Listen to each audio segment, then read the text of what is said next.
नमस्कार और स्वागत है। कभी सोचा है कि दुनिया में ऐसी भी जगह है जहां जमीन और समुद्र के बीच हर रोज एक जंग चलती है और इसी जंग से जमीन का एक नया टुकड़ा बनता है। जी हाँ, आज हम बात करेंगे उन्हीं जादुई जगहों की, नदी के डेल्टा की। तो चलिए इस पूरी कहानी को एक सवाल से शुरू करते हैं।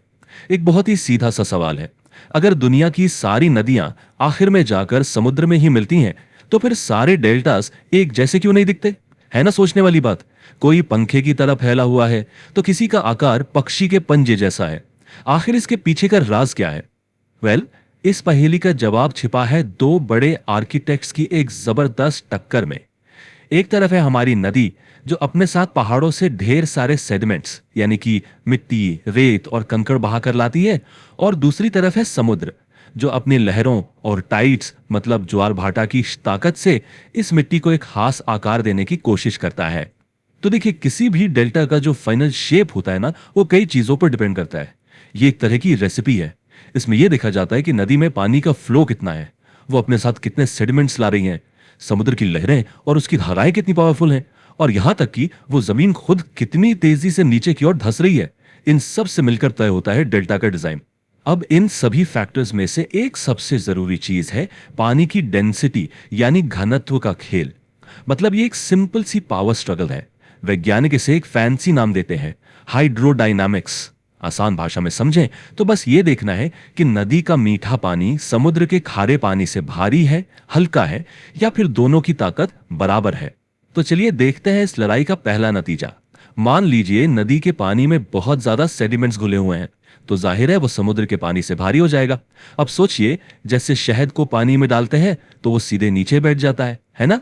बिल्कुल वैसे ही ये भारी पानी समुद्र में तेजी से आगे बढ़ता है और एक लंबा पतला सा डेल्टा बना देता है, जिसे इलोंगेटेड डेल्टा कहते हैं। अच्छा, अब दूसरा सिनारियो देखते हैं। क्या होगा जब नदी और समुद्र के पानी की डेंसिटी लगभग एक जैसी हो? यहां पर कह सकते हैं कि मैच टाई हो जाता है, एक बैलेंस बन जाता है। नदी से आई मिट्टी न तो बहुत दूर जा पाती है, न ही किनारे पर रुकती है।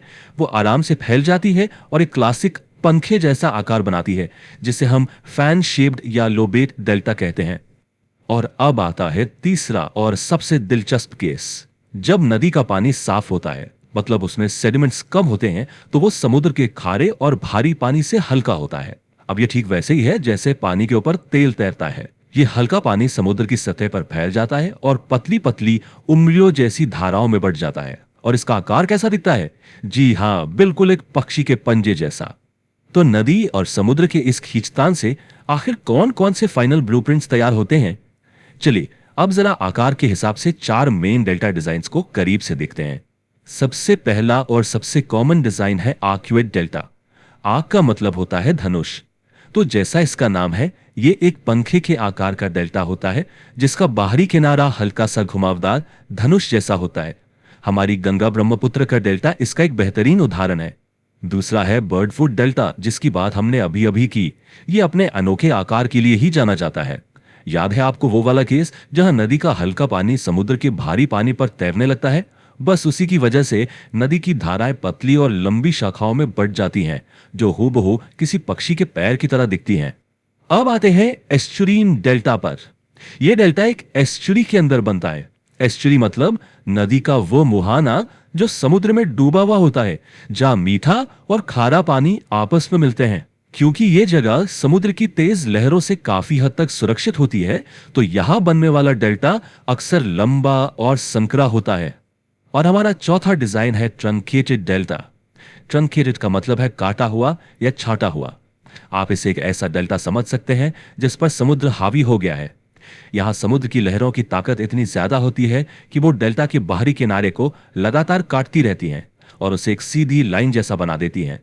अच्छा, आकार के अलावा डेल्टा को समझने का एक और भी तरीका है, और वो बहुत ही सिंपल है। इसमें हम सिर्फ ये देखते हैं कि डेल्टा की ग्रोथ हो रही है या वो रुक गई है। मतलब एक तरह की सिंपल स्टेटस रिपोर्ट। तो यहां सिर्फ दो ही बातें हो सकती हैं। एक है ग्रोइंग डेल्टा, मतलब वो डेल्टा जो एक्टिव है, लगातार समुद्र में आगे की तरफ बढ़ रहा है और बड़ा हो रहा है।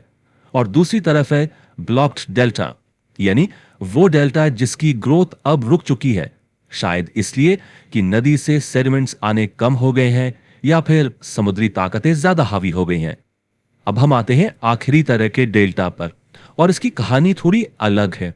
यहां बदलाव ना तो नदी की ताकत से आता है ना समंदर की ताकत से, बल्कि खुद नदी के रास्ता बदलने से आता है। ये गुजरे हुए डेल्टा की एक तरह से कहानी है। पता है, कभी कभी सबसे बड़ा और नाटकीय बदलाव समुंदर की वजह से नहीं, बल्कि खुद नदी की वजह से आता है। नदियां हमेशा एक ही रास्ते पर नहीं बहती, वो अपना रास्ता बदल सकती हैं। इसका सबसे बड़ा और क्लासिक एग्जाम्पल है चीन की येलो रिवर, जिसे हुआंग हो भी कहते हैं। इसे चीन का शोक भी कहा जाता है। जानते हैं क्यों? क्योंकि इसने कई बार अपना मुहाना बदला है, और ऐसा करते हुए अपने पुराने डेल्टा को पोषण देना बंद कर दिया, उन्हें एक तरह से बेजान छोड़ दिया। देखिए ये हुआ कैसे। पहले यह नदी शांतुंग प्रायद्वीप के दक्षिण में एक डेल्टा बनाती थी। फिर एक बड़ी बाढ़ के बाद नदी ने अपना रास्ता ही बदल लिया और एक नया मुहाना खोज लिया। तो आज एक नया डेल्टा उस प्रायद्वीप के उत्तर में बनता है, और जो पुराना डेल्टा था वो एक अबैंडन डेल्टा, यानी एक छोड़ा हुआ डेल्टा बनकर रह गया है। गंगा डेल्टा का पश्चिमी हिस्सा भी इसका एक अच्छा उदाहरण है। तो इस पूरी चर्चा का सबसे जरूरी टेक अवे क्या है? वो ये है कि किसी भी डेल्टा का आकार यूं ही रैंडम नहीं होता। ये नदी और समुद्र के बीच चलने वाली एक कभी ना खत्म होने वाली लड़ाई का सीधा नतीजा है। इस लड़ाई में पलड़ा जिसका भी भारी होगा, वही तय करेगा कि हमारे खूबसूरत तटों का नक्शा कैसा दिखेगा। और जाते जाते आपके लिए एक सवाल छोड़ जाता हूं। हम सब क्लाइमेट चेंज की बात कर रहे हैं, तो सोचिए अगर क्लाइमेट चेंज की वजह से नदियों के पानी का फ्लो बदल जाए और समुद्र का लेवल भी बढ़ जाए, तो क्या कोई डेल्टा अपना डिजाइन पूरी तरह से बदल सकता है? क्या एक fan shape delta bird foot delta बन सकता है? इस पर जरूर सोचिएगा।